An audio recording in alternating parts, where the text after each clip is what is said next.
জয় জগন্নাথ বন্ধুরা। আজ 24শে জুলাই শুক্রবার, আর আমি চলে এসেছি কলকাতার ইসকন রথযাত্রার ময়দানে। আজ উল্টো রথ, তাই ইসকন মন্দির প্রাঙ্গণ একদম সুন্দর এক রূপে সেজে উঠেছে। আর চারিদিক সুন্দরময় বেলুন ফেলুন দিয়ে সাজানো হয়েছে আজকের এই রথযাত্রার উপলক্ষে। যেরকম রথও সেজেছে সেরকম ভক্তদেরও নানান সাজে সেজে উঠেছে তাদের নানান পারফরমেন্স করার জন্য। আর আজ এই রথেই প্রভু জগন্নাথ, মাতা সুভদ্রা এবং ভাই বলরাম তিনজন মিলেই আজকে তারা ব্রিগেড ময়দান থেকে পাড়ি দেবে তাদের নিজের বাসস্থানে। তো চলো বন্ধুরা, ভিডিওটা শুরু করা যাক। नमस्ते सारस्वती देवी गौरवाणी प्रचारिणे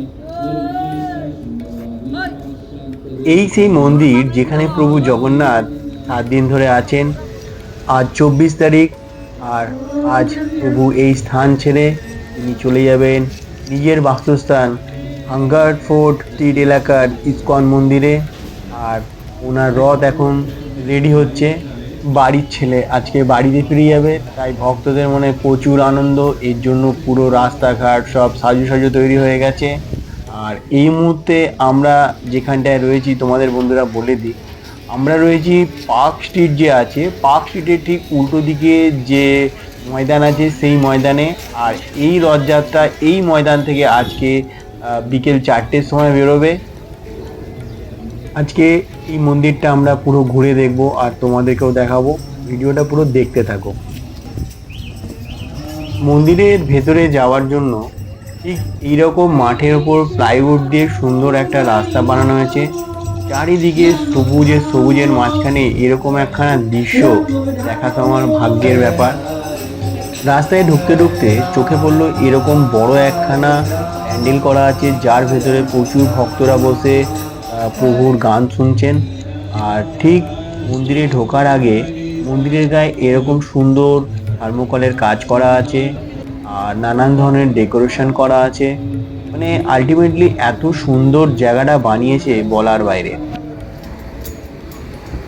এখন আমরা চলে এসেছি প্রভুর দরবারে, আর ঠিক সামনেই দেখতে পাচ্ছ বন্ধুরা প্রভু জগন্নাথ, মাতা সুভদ্রা এবং তার সাথে ভাই বলরাম তিনজন এখানে একসাথে বিরাজমান।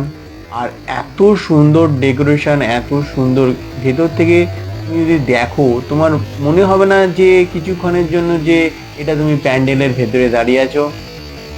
আমি তো ভেতরে ঢুকে কিছুক্ষণের জন্য একটু হতভম্ব হয়ে গেছিলাম যে এত সুন্দর ডেকোরেশন।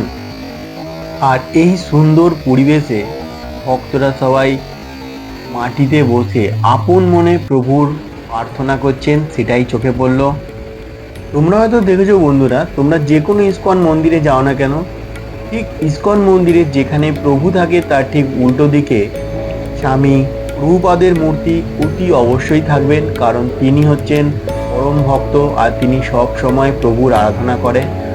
এই কারণে প্রতিটা ইসকন মন্দিরে ফ্রন্টে প্রভুপাদের মূর্তি রাখা হয়।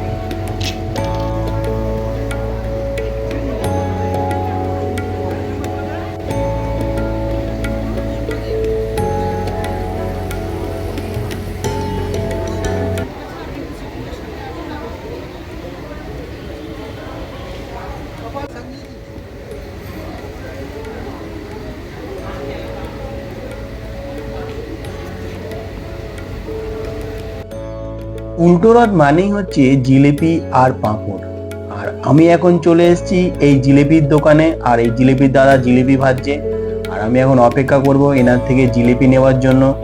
আর পাঁপড়টা আমাকে বাইরে থেকে নিতে হবে। তো ইনি এখন খুব সুন্দর জিলেপি ভাজছে, উল্টো রথ স্পেশাল জিলেপি, এটা ঘিয়ে ভাজা জিলেপি।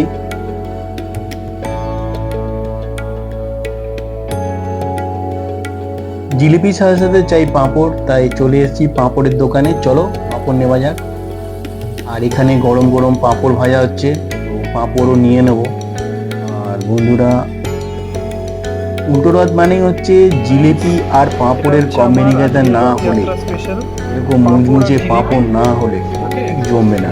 তাই আমি আছে নিয়ে নিলাম friends, তো একটা জিলিপি, দেখো এবার একটা এটাই পাঁপড়। আমার আজকে রথযাত্রা এটাই হচ্ছে আজকের আমার প্রভু জিলিপি আর জগন্নাথের পাঁপড় প্রসাদ হিসেবে আমি গ্রহণ থেকে করব, আর best, তোমাদেরকেও okay? দেখাচ্ছি। তোমরা কারা কারা তো কারা কারা তোমরা পাঁপড় যারা আর জিলিপি ভিডিওটা খাচ্ছ দেখছো আমাকে কমেন্ট করে সবার জানাও। জন্য এই জিলিপি এটাই পাঁপড় আমার রইলো। আজকের টিফিন। বাই বাই বন্ধুরা, Okay? আজকের ভিডিওটা আমার তারপর পরে এখানে back অবধি। করছি, আগে খেয়ে নিই, ঠিক আছে?